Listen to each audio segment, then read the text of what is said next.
Clairvoyance, the power or faculty of discerning objects not present to the senses. Ability to perceive matters beyond the range of ordinary perception.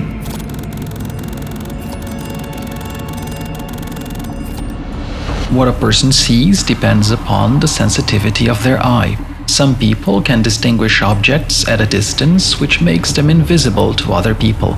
Artists perceive shades of color that ordinary people cannot distinguish, and some people are colorblind. There are even those who cannot see at all, those who are blind. The people who can see the farthest or distinguish the most delicate shades of color are more clairvoyant or clear-sighted than the rest. The majority of us are able to see most things in our environment, but we know very little about the things we see just because we see them. We had to be initiated into the use of the telephone, the bicycle, the automobile, and the piano. But though we may know how to use these instruments under ordinary circumstances, we are not so thoroughly familiar with their construction that we are able to build or repair them when they have become disabled. Before we become qualified for that work, we must take a course of special training, and if we apply ourselves with our whole hearts, we may become adept in our special line. If we apply this illustration to the problem before us, we may understand that a clairvoyant is a person whose sense of sight has become so extended that they perceive another world which is invisible to most of us, and that they are able to see everything there. But that person does not know all about the things they see by the mere fact of perception, any more than we know all about the things we see in this world. They must apply themselves to gain that knowledge. Then, by degrees, they will become initiates who understand the things they see and may be able to manipulate some of them under ordinary circumstances, as we are able to play the piano or ride a bicycle when we have learned these arts. Thus, the clairvoyant is one who sees the invisible world. There was a time in the far, far past when the human body was a very much less complicated organism than it is today, before the cerebrospinal nervous system had been evolved to give humans voluntary control over their body. At that time, the sympathetic or involuntary nervous system took care of the purely animal functions much as it does today. Those people were then much more spiritual beings than they are now, and their means of perception of the spiritual worlds were organs that are now temporarily in disuse. We have a number of organs in our bodies in various stages of completion, some of which are atrophying because they have served their uses. The muscles which move the ears in animals, for instance, are also present in people, but they are no longer needed, and therefore most of us have lost the use of them. Other organs are in a state of development, such as, for instance, the heart, which is an involuntary muscle but will, at a future time, be capable of regulation at any desired speed. Another class of organs are simply in a state of dormancy, and among these is the pituitary body and the pineal gland. If they were not to be used in the future, they would surely atrophy, as do all organs when they have ceased to be useful. In the far past, these organs were connected with the sympathetic system and invested people with involuntary clairvoyance, and because of their connection with the cerebrospinal system, they will in the future enable mankind to effect a contact with the spiritual worlds at will.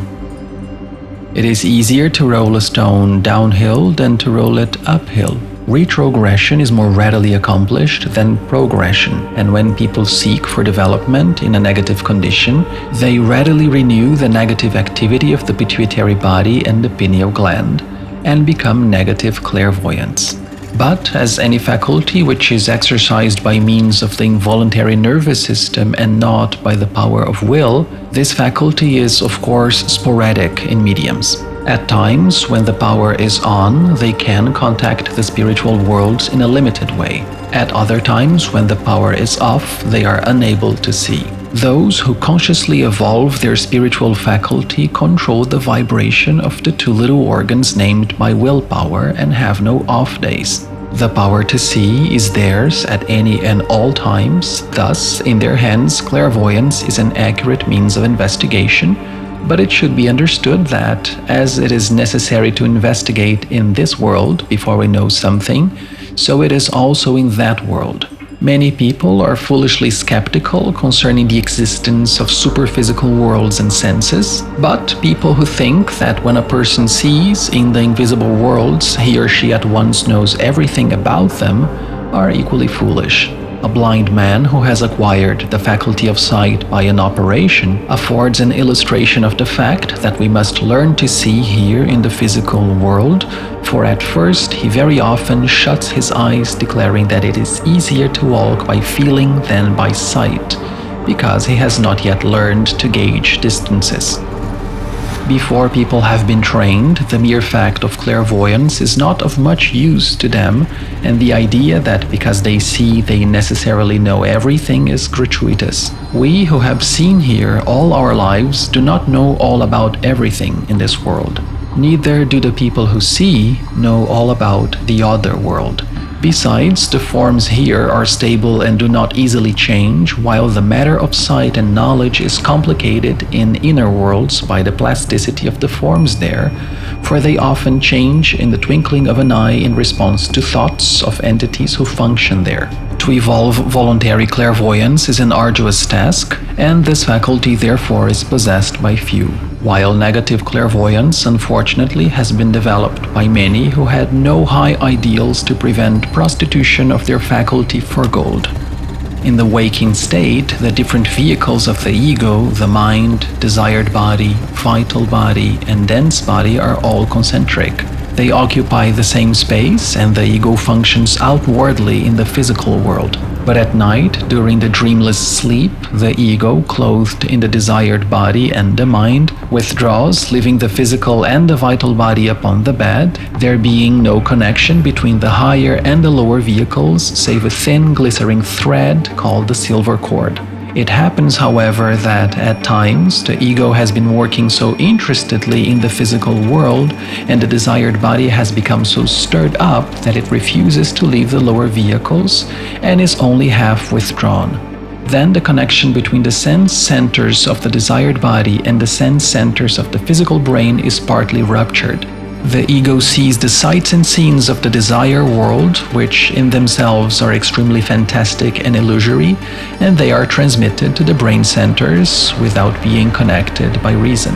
From this condition come all the foolish and fantastic dreams which we have. When human beings sink into sleep, their astral body and ego, together with what has been worked upon in the astral body by the ego, withdraw from the physical and etheric bodies. When you observe the sleeping human being clairvoyantly, physical body and the etheric body lie there in the bed. These two members remain connected, whereas the astral body emerges together with the higher members. With clairvoyance, we can see how, when sleep begins, the astral body, bathed in a kind of light, draws out of the other two bodies. To describe this condition with a greater exactitude, we must say that the astral bodies of modern people appear as if they consisted in many streams and sparkles of light, and the whole appears like intertwining spirals, as if there were two figures, one of which vanishes into the physical body, while the other extends far out into the cosmos like the trail of a comet. Both these trails of the astral body very soon become invisible in their farther extensions, so that the phenomenon has an ovoid shape. When the human being awakes, the trail no longer extends into the cosmos and everything draws again into the etheric and physical bodies. Dreaming is an intermediate condition between waking and sleeping. Sleep that is filled with dreams is a condition where the astral body has loosened its connection with the physical body, but is still connected with the etheric body. A person's field of vision is then pervaded with the pictures we call dreams. This is, in very truth, an intermediate condition because the astral body has detached itself completely from the physical body while remaining connected in a certain way with the etheric body. Human beings, while asleep, live in an astral body outside their physical and etheric bodies. The fact that they must sink into sleep has deep significance for their whole makeup. Do not imagine that the astral body is inactive and has no work to do during the night while it is outside the physical and etheric bodies. During the day, when the astral body is within the physical and etheric bodies, influences come to it from the outside world, impressions which people receive as a result of the functioning of their own astral body through their senses, through their activity in the physical world. Feelings and experiences, everything that works in upon them from outside, continues on into the astral body. This constitutes the actual feeling and thinking part of a person, and the physical body, together with the etheric body, is only the transmitter, the instrument. Thinking and willing take place in the astral body. While the human body is active in the external world during the day, the astral body is receiving impressions all the time. But let us remember, on the other hand, that the astral body is the builder of the etheric and physical bodies.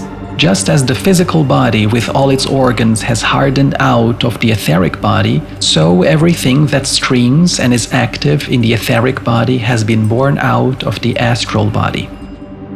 It happens at times, however, that when the ego is altogether outside the dense body, as in dreamless sleep, it sees an event concerning itself about to materialize, for coming events cast their shadows before, and where anything happens in the material world, it has already happened in the spiritual worlds.